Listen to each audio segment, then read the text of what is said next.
ज्यावेळेस शकुंतला खेळते म्हटल्यावरती त्या आधीच दलितगात्र झालेले असायचे. ती सुद्धा वादळ तिने लिहिल्या आपल्या खेळाच्या परतून लावली.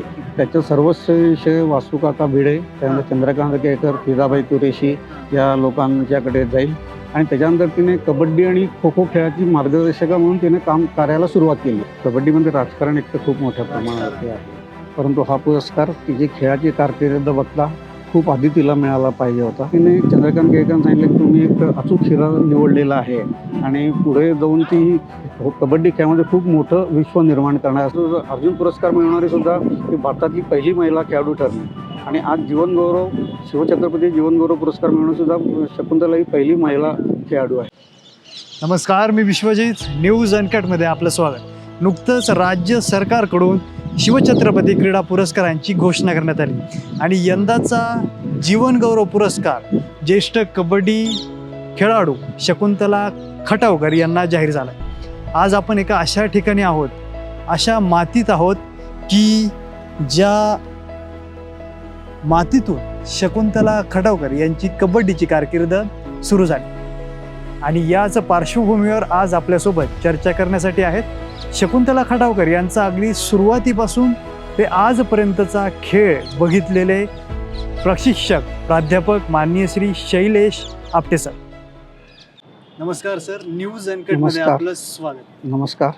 नुकतंच राज्य सरकारचा एक क्रीडा क्षेत्रातील एक सर्वोच्च पुरस्कार जो समजला ते शिवछत्रपती पुरस्कारांची घोषणा झाली आणि शकुंतला खटावकर यांना जीवनगौरव पुरस्कार प्राप्त झाला.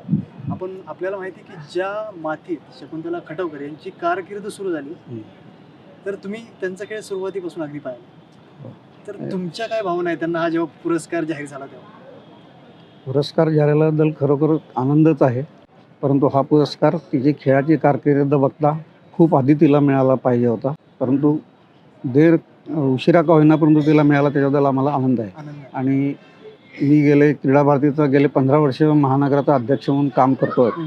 शकुंतलाताई माझ्याबरोबर गेले 12 वर्ष आमच्या पुणे महानगराचे उपाध्यक्ष म्हणून काम करत आहे आणि त्याच्यामुळे मला तिचं कार्य जवळून बघण्याची संधी मिळाली मला. तर सुरुवातीला तो काळ म्हणू शकतो की या मैदानातून शकुंतला मॅडम यांचा कबड्डीच्या कारकिर्दीला सुरुवात झाली. हो. तर तेव्हाच्या काय आठवणी आहेत, त्यांचा खेळ तेव्हा कसा होता? तेव्हाच्या आठवणी म्हणजे मी तिथं खेळाची कारकीर्द झाली 70-71 सालापासून. सुरुवातीला ते ॲथलेटिक्सकडे होती, कारण तिचं माध्यमिक शिक्षण सगळं पुसेगाव म्हणजे सह्याद्री कपारीमध्ये तिचं झालं होतं. त्याच्यामुळे तिला पहिल्यापासून डोंगर चढणं उतरण्याची तिला आवड होती. परंतु सुरुवातीचा तिचा ॲथलेटिक्समध्ये तिने आपलं कारकीर्द खेळाची सुरुवात केली आणि तिचं शालेय शिक्षण संपल्यानंतर ती उच्च शिक्षण घेण्यासाठी पुण्यामध्ये आली आणि पुण्यामध्ये त्यावेळेस आमच्या महाराष्ट्र सोसायटीचं आबासाहेब गरवारे कॉलेज जे आहे त्या महाविद्यालयात त्याने प्रवेश घेतला आणि तिथनं तिथं महाविद्यालयीन शिक्षण सगळं सुरू झालं. तिथं ती खेळत असताना म्हणजे मी पुण्यामध्ये 79 साली आलो. 78 साली मी आधी BPED केलं. नंतर 79 सालापासून 91 साला 12 वर्ष मी फर्ग्युसन महाविद्यालयात ज्युनियर महाविद्यालयामध्ये शारीरिक शिक्षण संचालक म्हणून काम करत होतो. तेव्हापासून मी तिथं सगळं एकंदर खेळाचं हे बघत होतो आणि सुरुवातीला ज्यावेळेस ती खेळत होती की ज्यावेळेस ॲथलेटिक्स ती आमचे जे फर्ग्युसन महाविद्यालयाचे क्रीडा संचालक होते दामले सर, त्यांच्या मार्गदर्शनाखाली तिने ॲथलेटिक्सचा सराव सुरू केला होता. त्याने 100 मीटर धावणे, 200 मीटर धावणे, रिले अशा वेगवेगळ्या आणि थ्रोईंग इव्हेंट्स ह्याच्यात ती पार्टिसिपेट करत होती.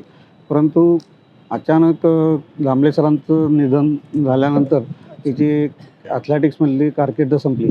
परंतु 1950 सालाच्या सुमारास राणा प्रताप संघाची या ठिकाणी स्थापना झाली आणि महाराष्ट्र एज्युकेशन सोसायटीने देखील भारतीय खेळांना प्रोत्साहन देण्यासाठी ज्यावेळेस राणा प्रताप संघाने इथे परवानगी मागितली त्यासाठी संस्थेने त्यांना लगेचच त्या ठिकाणी होकार दिला आणि सुरुवातीला वासुकाका भिडे आणि चंद्रकांत केळकरांच्या मार्गदर्शनाखाली या ठिकाणी खेळायला सुरुवात झाली आणि ॲथलेटिक्स ही करत असताना तिचा खेळ हा चंद्रकांत केळकरांनी बघितलेला होता आणि तिच्या खेळाचा त्यांना अंदाज आल्यामुळे त्यांनी तिला कबड्डीची ओळख करून दिली आणि त्याच्यानंतर ती कबड्डीकडे वळली. त्यामुळे एखादा जवाहीर जसा हिऱ्यावरती पैलू पाडतो तसे त्यांनी तिच्या खेळाच्या बाबतीत कबड्डीचे त्यांनी पैलू पाडले आणि त्याच्यानंतर तिने मागे वळून कधी बघितलंच नाही. कारण ज्यावेळेस ती पहिल्यांदा 70-71 साली मुंबईला खेळायला गेलेली होती त्यावेळेस छाया बांदोडकर आणि शैलजा रायकर या 2 ही 2 वादळ मुंबईमध्ये खूप मोठ्या प्रमाणात महिला याच्यात हे होती, महिला कबड्डी. महिला कबड्डीमध्ये. परंतु ती सुद्धा वादळ तिने लिहिल्या आपल्या खेळाच्या परतून लावली. बरं. आणि जसं जसं तिला चंद्रकांत केळकर हे शिकवत गेले, हां. पहिल्यापासून खेळाची आवड असल्यामुळे आणि अंगात रग आणि ताकद असल्यामुळे तिने जे शिकवलं ते लगेच तिने आत्मसात केलं आणि कठोर परिश्रमाने तिने ते सगळं तिने ती सगळी कौशल्य प्राप्त केली. विशेषतः खोल चढाया आणि पाचवा कव्हर ती लावायची. अच्छा. आणि त्याच्यामुळे तिने आपल्या खेळाचा दबदबा इतका निर्माण केला हां. की त्याच्यामुळे समोरच्या संघातले खेळाडूसुद्धा हे होऊन जायचे की आपल्या विरुद्ध संघात ज्यावेळेस शकुंतला खेळते म्हटल्यावरती ते आधीच गलितगात्र झालेले असायचे. त्याच्यानंतर ज्यावेळेस ती पश्चिम बंगाल राष्ट्रीय स्पर्धेमध्ये खेळायला गेली त्यावेळेस तिथे मोनिका दास म्हणून असंच एक वादळ होतं कबड्डीतलं, ते सुद्धा तिने लिहिल्या परतून लावलं ह्याच्यात. जे एकंदरीत ॲथलेटिक्स पासून ते कबड्डीपर्यंत त्यांचा प्रवास आणि नंतर कबड्डी क्षेत्रात निर्माण केलेला दबदबा असं म्हणू शकतो. हो सर मगाशी तुम्ही राणा प्रताप संघाचा उल्लेख केला. हो. तर हेमंत जोगदेव असतील, हेमंत जोगदेव होते, फिदाबाई कुरेशी त्याच्यानंतर असतील, फिदाबाई यांची कुरेशी. नावं घेतली जातात. मला या राणा प्रताप संघाविषयी जरा सांगा. राणा प्रताप संघ हा पहिल्यापासून इथे म्हणजे भारतीय खेळांना हे करण्यासाठी इथे सुरू झाल्यानंतर अनेक राष्ट्रीय खेळाडू या ठिकाणी तयार झाले, घडले या ठिकाणी. आणि त्याचं सर्वस्व विषय वासुकाका भिडे, त्यानंतर चंद्रकांत केळकर, फिदाबाई कुरेशी या लोकांच्याकडे जाईल. कारण ते दिवसभर संध्याकाळी 5 पासून रात्री 8:30-9 पर्यंत इथे विद्यार्थ्यांबरोबर उभे असायचे, लोकांना प्रशिक्षण द्यायचे आणि त्याच्यातनं अनेक राष्ट्रीय खेळाडू त्यांनी या संघातनं घडवले त्यांनी. सर हे कधीची गोष्ट म्हणजे याची स्थापना कधी झाली आणि सुरुवात? साधारण 1950 साली राणा प्रताप संघाची स्थापना झाली. आज जवळजवळ 75 वर्ष या संघाला आज झालेली आहे. त्याचा अमृत महोत्सव आता सुरू आहे या संघाचा. सुरू आहे ह्याच्यात. राणा हो. प्रताप संघाचा. संघाचा आजही हा संघ त्याच अविरतपणे खेळाडू घडवतो. खेळाडू घडवून चालू आहे. आणि ज्यावेळेस अलेप्पीची 1981 साली शकुंतला शेवटची राष्ट्रीय स्पर्धा खेळली त्यावेळेस तिने तिची निवृत्ती जाहीर केली आणि त्याच्यानंतर लगेचच तिने national institute of sports Patiala या ठिकाणी जे क्रीडा मार्गदर्शकांचं जे हे आहे ट्रेनिंग स्कूल आहे तिथे तिने ॲडमिशन घेतली आणि त्याच्यानंतर तिने कबड्डी आणि खो खो खेळाची मार्गदर्शिका म्हणून तिने काम करायला सुरुवात केली. आणि त्या सुरुवातीला ती कर्नाटक राज्यात होती, त्याच्यानंतर पुणे विद्यापीठात ती आली. तिने अनेक राष्ट्रीय खेळाडू या दरम्यान तिने हे केलेले आहेत. ज्यावेळेस ती खेळत होती त्यावेळेससुद्धा तिने अनेक आंतरविद्यापीठ स्पर्धा गाजवलेल्या आहेत. तिने अनेक सुवर्णपदकं पुणे विद्यापीठात, त्यावेळेस पुणे विद्यापीठ, आता सावित्रीबाई फुले विद्यापीठ आहे, तर तिने त्या विद्यापीठाला अनेक सुवर्णपदकं त्या काळात तिने मिळवून दिलेली होती तिच्या खेळामुळे. मुंबईची शैलजा रायकर ही खेळाडू होती. तिने जेव्हा हिचा खेळ बघितला त्याच वेळेस तिने चंद्रकांत केळकरांना सांगितलं की तुम्ही एक अचूक हिरा निवडलेला आहे आणि पुढे जाऊन ती कबड्डी खेळामध्ये खूप मोठं विश्व निर्माण करणार असं तिने त्याच वेळेस भाकीत केलेलं होतं. दिसतात त्याप्रमाणे म्हणजे खेळाची ही जी खेळाडू वृत्ती जे बघू शकतो त्याच्यावरूनच त्यांनी सांगितलं होतं भविष्यवाणी केली आणि जी आज खरी ठरलेली आहे. आणि तिच्या मग खेळामुळे तिला महाराष्ट्र शासनाने शिवछत्रपती पुरस्कार पहिल्यांदा खेळाडूंसाठी असणार तो दिला. त्याच्या पुढच्याच वर्षी तिला लगेच अर्जुन पुरस्कार तिला मिळाला.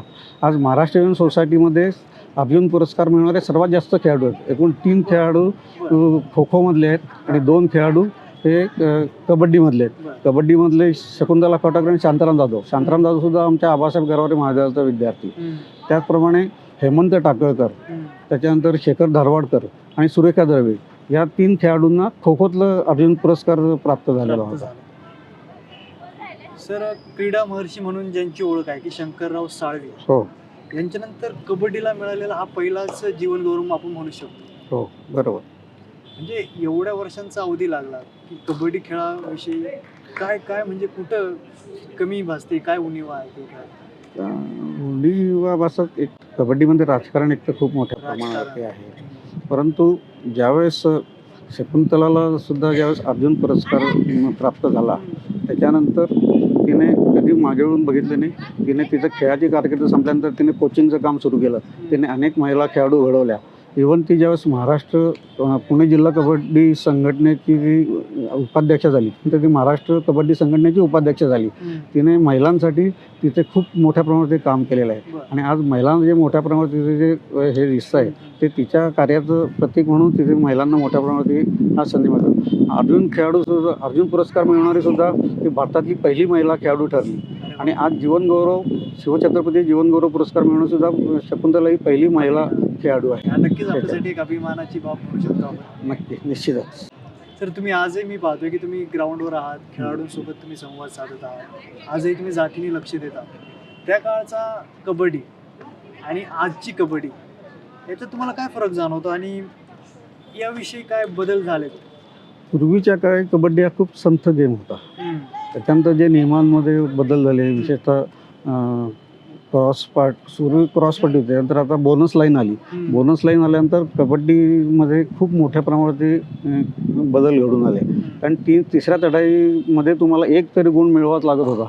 त्याच्यामुळे खेळाडू जास्त खोल एंट्री टाकायला लागले आणि त्याच्यामुळे जो गुणफलक होता पूर्वी एक 8, 10, 15 गुणांवरती स्पर्धा संपायची. 30, 40, 50 पर्यंत गुण पटकावले जातात आणि त्याच्यामुळे खेळ हा जास्त गतिमान झालेला आहे आजचा कबड्डीचा खेळ हा. आणि ह्या सगळ्या डेव्हलपमेंटमध्ये शकुंतलाचा खूप मोठा सहभाग आहे ते करण्यामध्ये.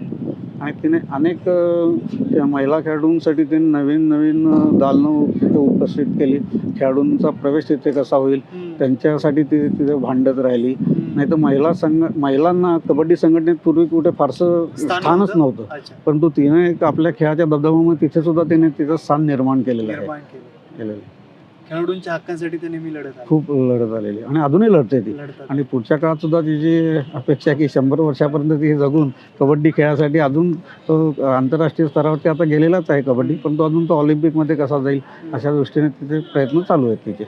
सर, एक प्रशिक्षक म्हणून तुम्ही आताचे जे कबड्डी खेळाडू आहेत, जे युवा आहेत आणि काही आहेत, तर या खेळाडूंना तुम्ही काय सल्ला द्या?